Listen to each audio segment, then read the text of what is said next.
El Economista Podcast. Hola, bienvenidos y bienvenidas a Economía sin Monotonía, un podcast de El Economista, en donde hablaremos de temas que nos ocupan y nos preocupan. Del otro lado de la línea, encantado de estar con ustedes. vamos a entrar en materia.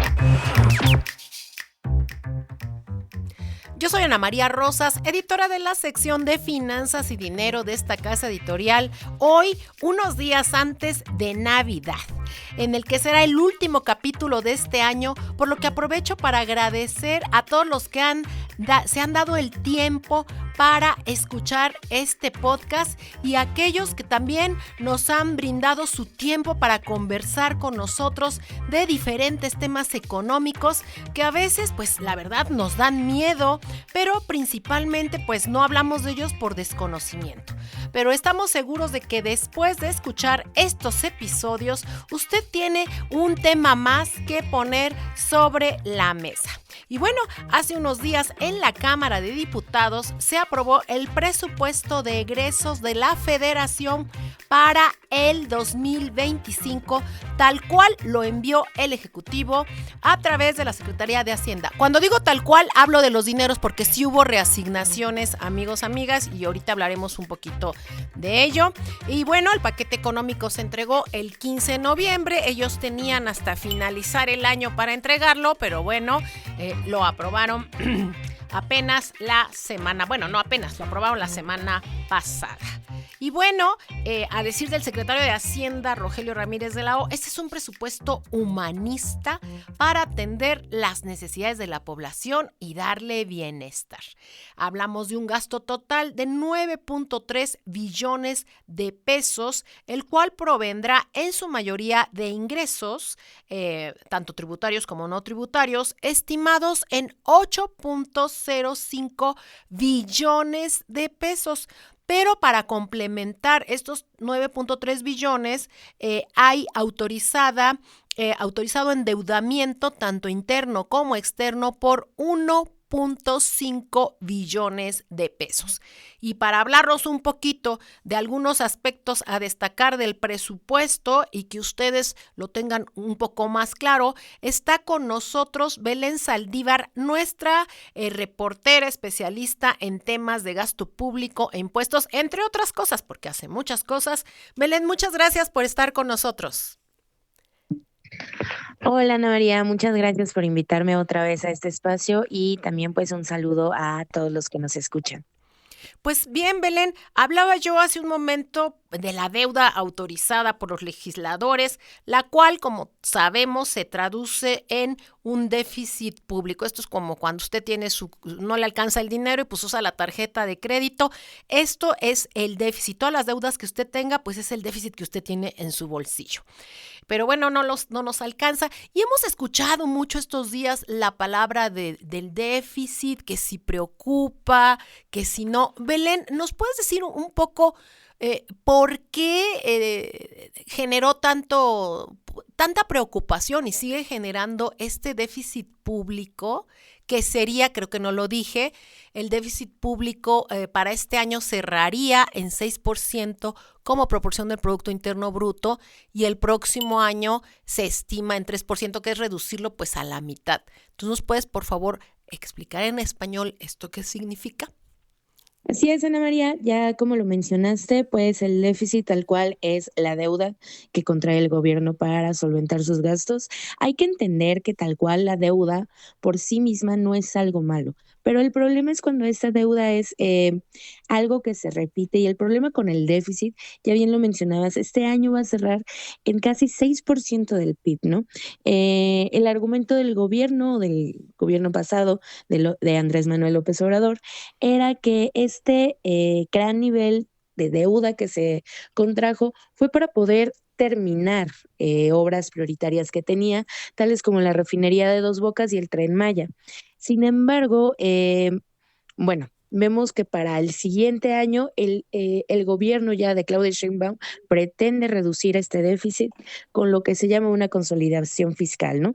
Es importante reducir este déficit, sí, ¿Por qué? Porque pues al final, mientras tú contratas deuda, no solamente es la deuda que contratas, sino los intereses que esa deuda te va generando. Entonces, lo importante aquí es reducir el déficit, intentar no endeudarnos tanto y no pagar tanto servicio de la deuda. Perfecto, perfecto.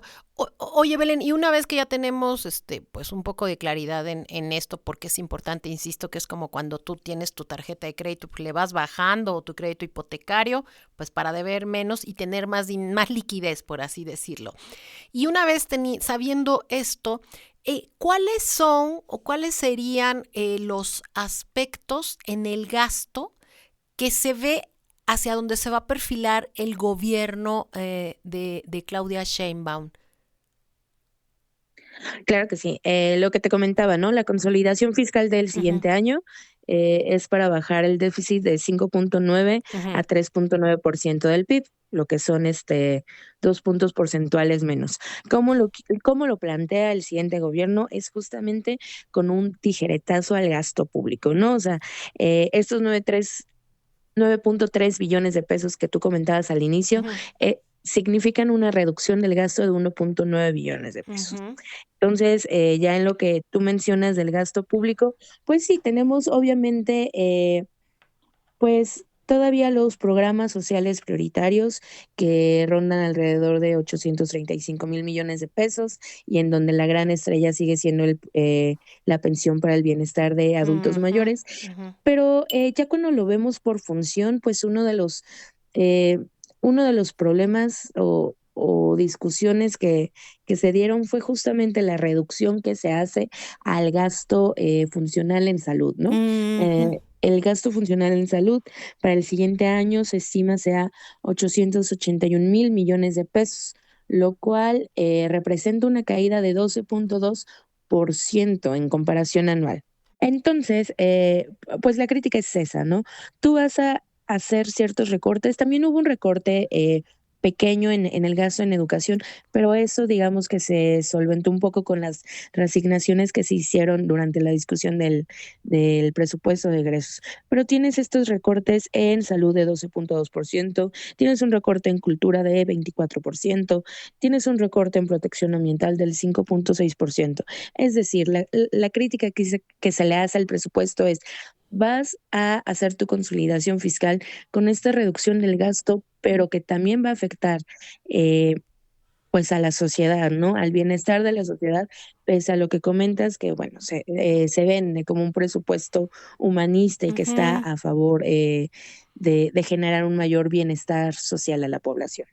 Sí, precisamente ahorita que decías tú esta cuestión de la educación, en esta reasignación que hubo los recursos, pues tuvieron que corregir, porque al parecer a las universidades, no al parecer, a las universidades no les habían movido el presupuesto respecto al que les destinaron este año, ¿no? Y entonces aquí también hubo un jaloneo importante, ¿no? Más que nada, pues para corregir no es que les dieron más, sino que lo corrigieron, ¿no, Belén? Sí, así es, hubo un revuelo justamente por eso, fueron en las universidades se expresaron, se manifestaron, ¿no? Entonces ya en la Cámara de Diputados, pues en la Comisión de Hacienda, no, en la Comisión de Presupuesto, perdón, Ujú. se realizaron estas reasignaciones, si no me equivoco, fueron como 44,000, ¿no? 17, ajá, bueno, en Ah, total de no, en las total cuarenta y reasignaciones cuatro mil, pero para las 44 mil universidades, millones, pero para las universidades se les reasignaron, si no mal recuerdo, 17 mil millones de pesos, ¿no? Entonces, sí. ahí sí fueron, digamos, no quiero decir grandes ganadoras de las reasignaciones, porque como bien mencionas, pues bueno, el paquete económico, la propuesta era un gasto Inercial, similar sí. al del año Sí, pasado, sí, inercial. sí.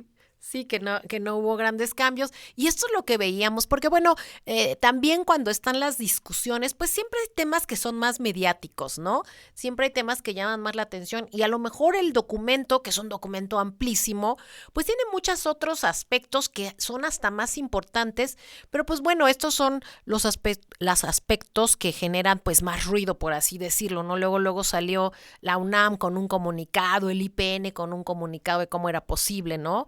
que hubiera pasado esto y bueno, hubo que hacer estos cambios que son muy importantes. Y otro aspecto que también todos los años está sobre la mesa, pues es los recursos para petróleos mexicanos, ¿no, Belén?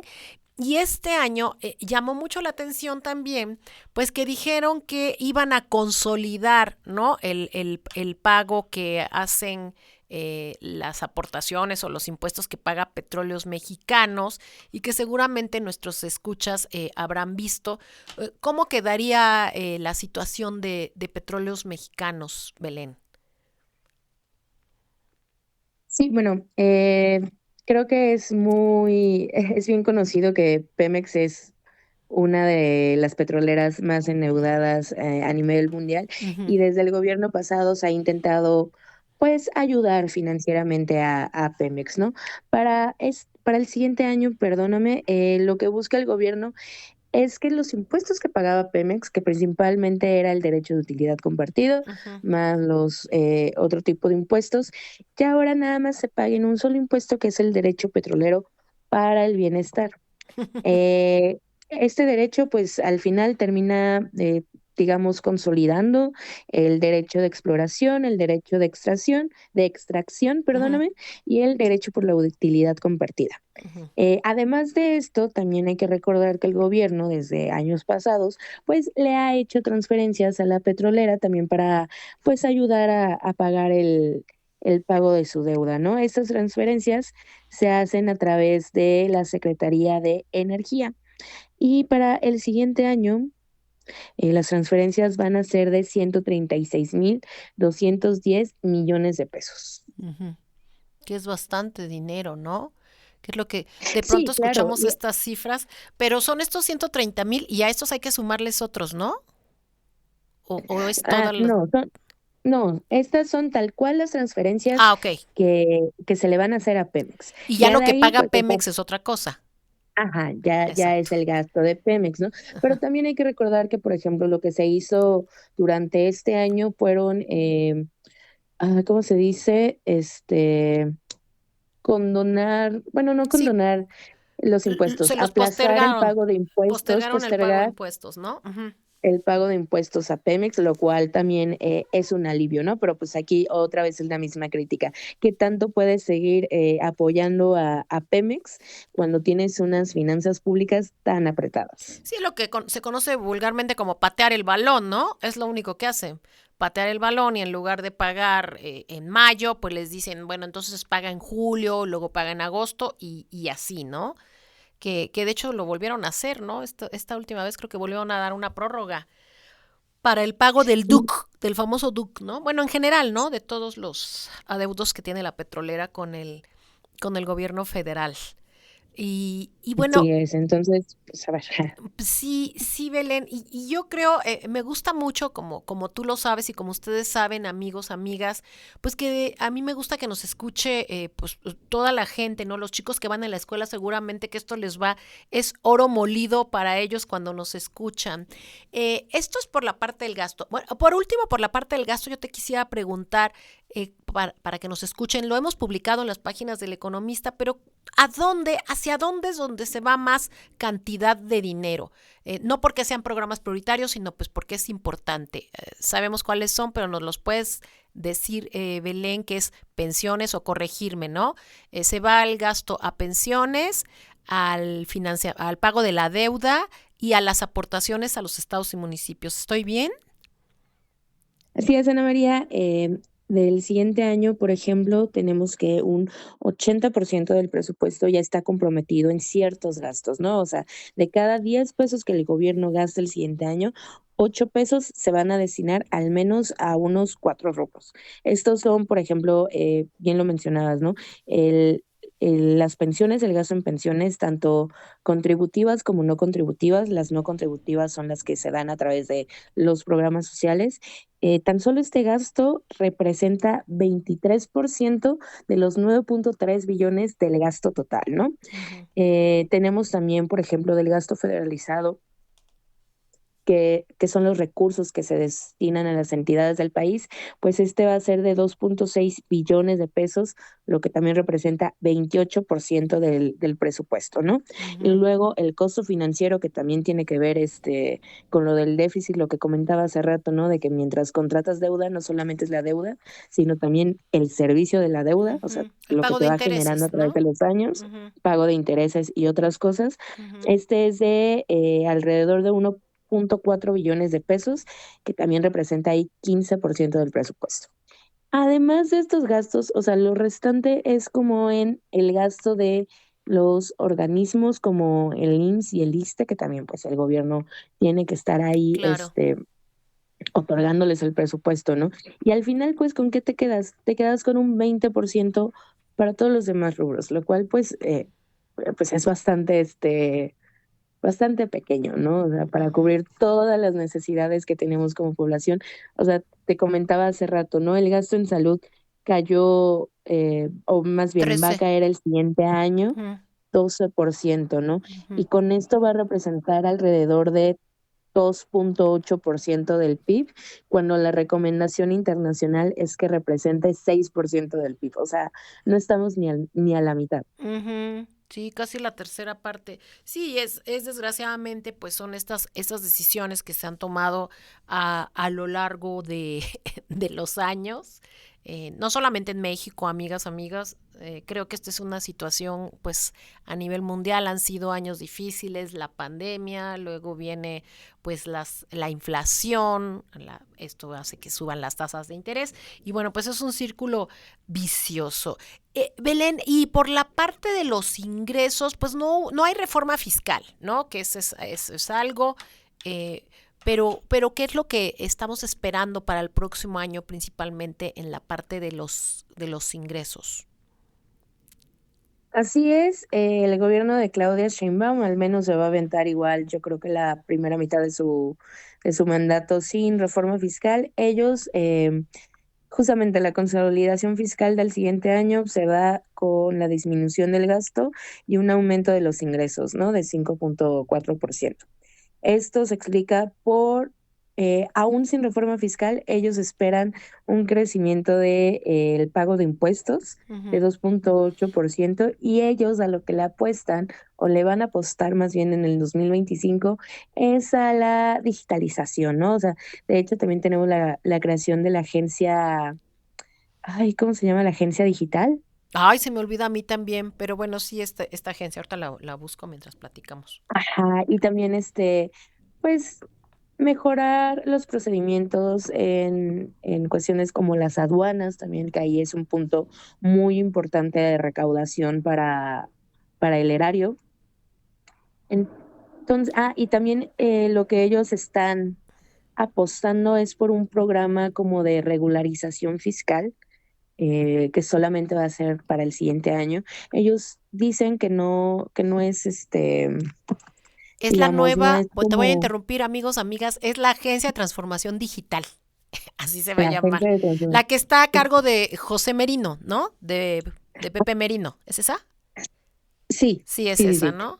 Ok. Y con él ya también se supone que no solamente va a ser con el fisco, ¿no? Con Hacienda, sino también va a ser con otras dependencias para mejorar los procesos que se realizan.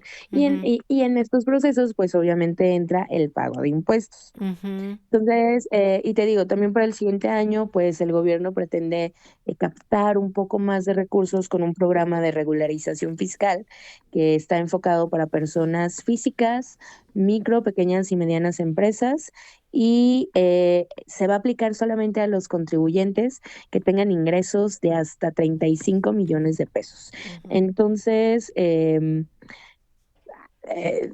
Hacienda dice que este programa no es como los que se llevaron en sexenios Como los de pasados, en grandes donde se contribuyentes, ¿no? condonaban, Ajá. ajá, que se condonaban impuestos y todo esto, porque aquí, pues lo que te van a, digamos, perdonar Las va a multas. ser, ajá, las multas, pero tus adeudos y actualizaciones siguen ahí, o sea, aún así tienes que pagar, ¿no? Entonces, pues esto va a ser la manera en que el gobierno de Sheinbaum va a tratar de tener mayores recursos por parte de los contribuyentes. Sí, y yo también creo que es importante que, bueno, obviamente que pues esto es una cuestión inercial, como tú lo decías en la parte del gasto, si no se mueve, pues al menos la inflación, y es importante que la gente sepa, sí, no hubo reforma fiscal, pero tú vas a pagar más, a partir del 1 de enero vas a pagar más impuestos, por ejemplo, el impuesto especial sobre producción y servicios aumenta lo que aumenta la inflación. Este año se esperaría que aumente un 4.5%, ya lo sabremos, hay fórmulas para todo esto, amigas, pero sí va usted a pagar más impuesto a las gasolinas, va a pagar más el impuesto por los refrescos que usted consume, por los cigarrillos, hasta por las frituras, ¿no? Entonces, pues sí se va a pagar más. También aumentan los derechos, vamos a pagar más por el pasaporte, por la expedición de licencias. O sea, sí va a haber estos aumentos que tienen que darse, ¿no? Porque son cada año, porque también el gobierno, pues es como cuando no nos suben el salario, ¿no? Y tenemos que seguir consumiendo, ¿no? Entonces, para Sí, que así quede es. claro, ¿no, Belén? Que sí va a haber, sí van a subir. No hay reforma, pero sí vas a pagar un poquitito más, ¿no? Sí, y justamente lo que mencionas, ¿no? Hay que tener en mente que esto no supone un aumento en la tasa del impuesto, sino más bien es la actualización que se Ujú. hace por la inflación. Exactamente. Y, por ejemplo, el IVA, pues, que queda igual, pero si el producto va a subir, pues vas a pagar más IVA, ¿no? O si te suben un poco tu salario, pues también puede ser que cambies de escalafón y que pagues más impuestos sobre la renta, y así nos seguimos, ¿no? Y te digo, yo creo que el que más, la gente ahorita más querría escuchar, y bueno, ya hablaremos de eso más adelante porque tenemos todo el año para hacerlo, pues cómo va a subir el TUA, que se me olvida que es el que pagamos en el aeropuerto cada vez que pisamos que nos subimos a un avión, ¿no? Este impuesto trae un alza importante, pero más adelante hablaremos de este tema. Oye, Belén, ¿y tú con todo este panorama, cómo visualizas que sería el año que entra? Ya pasó el presupuesto, ya qué es en lo que se tiene que fijar el gobierno, o qué es en lo que va a estar trabajando el gobierno en materia de finanzas públicas. ¿Cómo anticipas? Tú platicas con muchos analistas, ¿qué te cuentan? Mira, yo creo que la principal preocupación es sí o sí los ingresos, ¿no? O sea, em, el gobierno va a tener que emplear todos sus recursos para poder cumplir con la meta de ingresos, poder cumplir con los compromisos de gasto, con lo que proponen el gasto y sobre todo para poder reducir el déficit fiscal, ¿no? Y al final, pues justamente el déficit es el que está en la mira ahorita por parte de las calificadoras. Digo, también entró ahorita el factor Trump nuevamente, ¿no? Pero Claro. el Ujú. déficit, el déficit era la principal preocupación de las calificadoras antes de que Donald Trump volviera a ganar la presidencia en Estados Unidos. Entonces, sí, el gobierno va a tener que buscar la manera, si no quiere llevar a cabo una reforma fiscal, buscar la manera en que pueda lograr sus metas de ingresos, en que pueda no solamente lograrlas, sino también aumentarlas, porque como ya lo comentamos, pues el espacio, los recursos que tenemos son insuficientes para todas las necesidades que tenemos como población. Sí, y lo que decías tú, ¿no? Pues estas amenazas que está haciendo el señor Trump de, bueno, pues te voy a cobrar aranceles, y esto pues para nosotros implica mucho porque pues es nuestro principal socio comercial, Estados Unidos, y mucho de nuestro dinero viene de los impuestos que se pagan, pues, en las aduanas, ¿no? A la importación, a la exportación, todo eso. Entonces entra una cantidad importante de recursos a través del comercio exterior, y bueno, pues si tengo menos dinero, pues a lo mejor voy a tener que apretar, y quizá estaríamos viendo pues ajustes de presupuesto después de la segunda mitad del año, ¿no, Belén? Quizá. Sí, no, y también, o sea, tener en cuenta de cómo estos aranceles pueden afectar a la economía mexicana.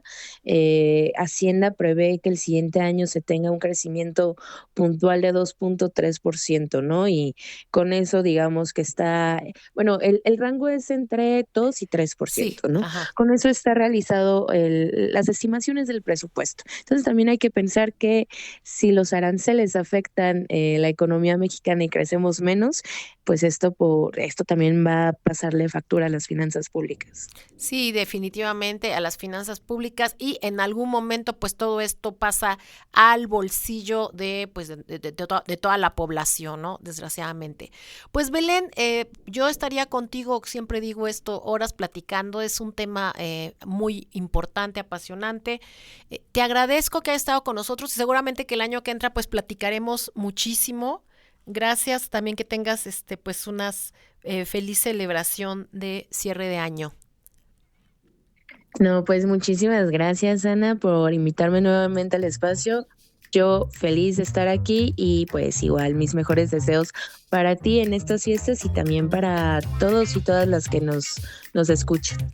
Así es, gracias Belén, gracias amigos, amigas, no me queda más que agradecerles que hayan escuchado este podcast hasta el final para pues que se lleven estos buenos deseos que les deseamos todos los que laboramos en El Economista, de manera particular de mi parte, Ana María Rosas. Los invito a que bueno reflexionen en estas épocas, a que cuiden pues su ingreso, es muy importante, no hay que alocarnos a hacer compras, a veces es más importante, pues ahora sí que esa vieja frase de regale afecto, no lo compre, ¿no? A veces es más importante un detalle, la presencia, ¿no? Estar ahí. Y bueno, yo los invito a que escuchen toda la oferta de podcast de esta casa editorial, a que lean sus páginas. Nosotros no descansamos, nosotros vamos a tener información muy importante que usted podrá ver. Y bueno, esto no para, ¿no? Las noticias siguen generándose día a día. Bueno, yo soy Ana María Rosas. Hasta la próxima.